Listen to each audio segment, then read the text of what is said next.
The flying Dutchman হল এক অভিশপ্ত ভুতুড়ে জাহাজের কিংবদন্তি যা শত শত বছর ধরে নাবিকদের মধ্যে ছড়িয়ে আছে। এই জাহাজটি নাকি সমুদ্রে চিরকাল ঘুরে বেড়াচ্ছে এবং যারা একে দেখতে পায় তাদের জন্য দুর্ভাগ্য ও মৃত্যুর বার্তা নিয়ে আসে। কিংবদন্তির উৎস ফ্লাইং ডাচম্যান নামটি এসেছে ডাচ বা নেদারল্যান্ডসের এক ক্যাপ্টেনের থেকে, যিনি অভিশপ্ত বলে মনে করা হয়।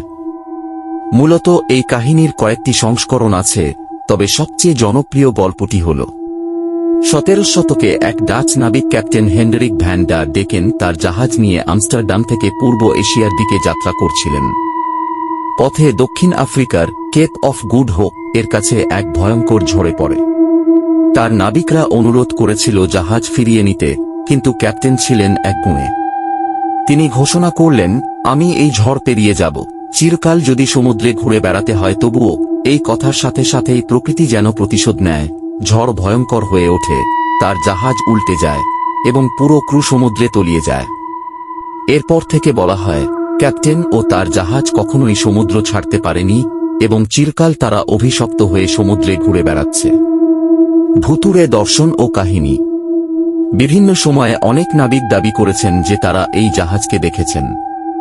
কিছু উল্লেখযোগ্য ঘটনা হল ব্রিটিশ রাজকুমারদের অভিজ্ঞতা।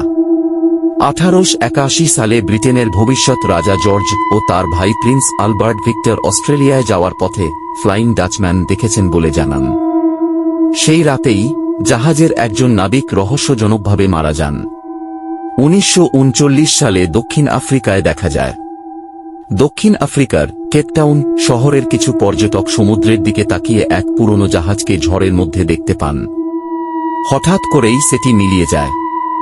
1942 সালে ইউবোট থেকে দেখা যায়।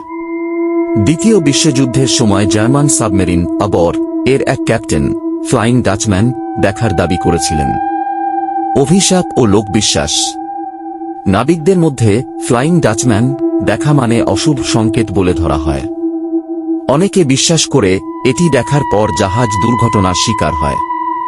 কিছু সংস্করণে বলা হয়, এই জাহাজের ক্রুরা নাবিকদের সাহায্য চাইতে আসে, কিন্তু যদি কেউ সাহায্য করতে চায় তবে তার জাহাজও অভিশপ্ত হয়ে যায়। বাস্তবতা নাকি কল্পনা? বিজ্ঞানীরা মনে করেন এটি এক ধরনের ফাতা মর্গানা বা মরীচিকার প্রভাব হতে পারে, যেখানে দূরের জাহাজের প্রতিবিম্ব বাতাসে ভাসতে দেখা যায়। তবে শত শত বছর ধরে এই গল্পের রহস্যময়তা মানুষকে বিস্মিত করে রেখেছে। শেষ কথা হল, দ্য ফ্লাইং ডাচম্যান সত্য হোক বা কল্পনা, এটি সমুদ্রের অন্যতম রহস্যময় ভুতুড়ে কাহিনী হিসেবে রয়ে গেছে। আজও নাবিকরা কেপ অফ গুড হোপের কাছে এই অভিশপ্ত জাহাজকে দেখার গল্প বলে থাকেন।